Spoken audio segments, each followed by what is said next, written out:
আলাইকুম সবাইকে। তো আজকের মেনুতে দেখতে পাচ্ছেন আমি শিং এবং বাইং মাছ মিলিয়ে একটি ঝোল করেছিলাম। তো শুরুতে আমি কড়াইতে কিছুটা তেল দিয়ে দিয়েছি, এর মধ্যে হাফ কাপ পরিমাণ পেঁয়াজ বাটা দিয়েছি।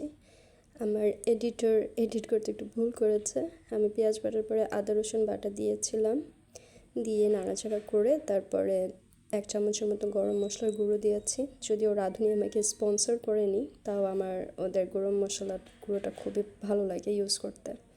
তারপরে দিয়ে দিয়েছি আমি ধনিয়া গুঁড়ো, সাথে কিছুটা হলুদ গুঁড়ো আর অনেকগুলো মরিচ গুঁড়ো দিয়েছি। একই সাথে দিয়ে দিয়েছিলাম ভাজা জিরা গুঁড়ো, দিয়ে তারপরে দিয়েছি আমি স্বাদ মতো লবণ দিয়ে একটু কষাবো। আমি শুরুতে পানি দিই না, আমি একেবারে তেলের মধ্যে মশলাটা দিয়ে হালকা নাড়াচাড়া করে এরপর কিছুটা পানি দিয়ে মশলাটাকে কষিয়ে নিই। তো মশলাটা কষানোর পরে আমি এর মধ্যে মাছ দিয়ে কিছু সময় কষাবো। যদি আমি মাছটা দেওয়ার সময় ভিডিও ক্লিপটা নিতে ভুলে গিয়েছিলাম। এরপরে কিছুটা মাছ দিয়ে আমি মশলাটা কষিয়ে নেব, মাছটাকেও সাথে কষাবো। কষানোর পরে আমি টমেটো কেটে রেখেছি, সেই টমেটোটা এর মধ্যে দিয়ে দিচ্ছি। টমেটোটা দিয়ে কিছু সময় কষাবো, নাড়াচাড়া করে কষিয়ে দিচ্ছি।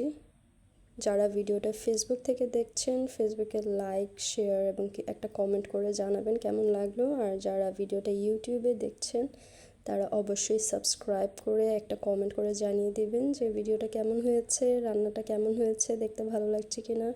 খেতে তো অসম্ভব ভালো লেগেছে, আমার ফ্যামিলির সবাই বলেছে খেতে খুব মজা হয়েছিল। এটা আমি কিছু সময় কষাবো, ঢেকে দিয়েছিলাম, সেই ভিডিও ক্লিপটা নিতেও আমি ভুলে গিয়েছি। সমস্যা নেই, এখন বলে দিলাম।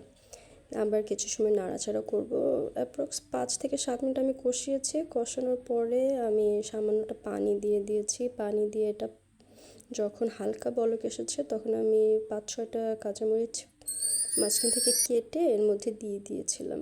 দিয়ে আরও কিছু সময় জাল করলে আমার তরকারিটা রান্না হয়ে যাবে। খুবই সিম্পল বাট খুবই মজা। আপনি 1 প্লেট ভাত এই ঝোল দিয়ে খেয়ে নিতে পারবেন। আর শিং মাছ আর বাইং মাছের কথা তো বলারই অপেক্ষা রাখে না, এটা খুবই স্বাদ। যারা এই মাছগুলো খান তারা জানেন এই মাছগুলো খেতে কতটা মজা হয়ে থাকে।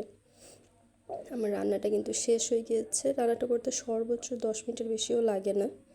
তো অবশ্যই বাসায় ট্রাই করবেন এবং আমাকে জানাবেন কমেন্টের মধ্যে যে এটা কেমন হয়েছে। আমার রান্না শেষ, আপনারা অবশ্যই আমাকে সাপোর্ট করবেন। পেজটা আমার আম্মুর, কিন্তু আজকে আমি তার হয়ে ভয়েস ওভার দিয়ে দিয়েছি। জানাবেন অবশ্যই। Thank you.